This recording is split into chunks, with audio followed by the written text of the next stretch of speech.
मी प्रतिभा Chaudhari, Lonikand power house इथे मी आलेली आहे. आणि ह्या बाबांना एक महिन्यापूर्वी ह्यांना अमृत ज्यूस चालू केलं होतं. त्यांचा आजार आहे पॅरलिस, आणि त्यांना काय रिझल्ट लागला आहे त्या आजी सांगतील त्यांच्या तोंडातून. आजी, तुमचं नाव काय? चंद्रवाला. पूर्ण नाव सांगा. चंद्रवाला मारुती. हां, आणि ह्या बाबांना काय त्रास होता आणि काय रिझल्ट लागला हे तुम्ही सांगा. काय फरक पडला आहे त्यांना? जरा बोलायचं कळायला लागली थोडं थोडं. अजून मोकळं चालते थोडं. हां, आजी कडक होताना ते जरा असा मऊ झालाय. मऊ झाला आहे. किती बॉटलमध्ये? 2 बॉटल. 2 बॉटलमध्ये. आता तुम्ही हा कोर्स पूर्ण करणार ना? हां.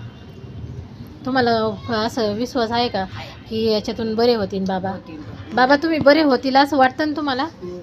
वाटतं ना? हां, तुम्हाला बरं वाटतंय ना औषधाने ह्या अमृत ज्यूसने बरं वाटतंय ना? कसं आहे आपलं अमृत ज्यूस? चांगलं आहे ना? चांगलं आहे ना? वेळेवर घेत आहे ना? पूर्ण कोर्स करायचा आता. ठीक आहे, थँक्यू.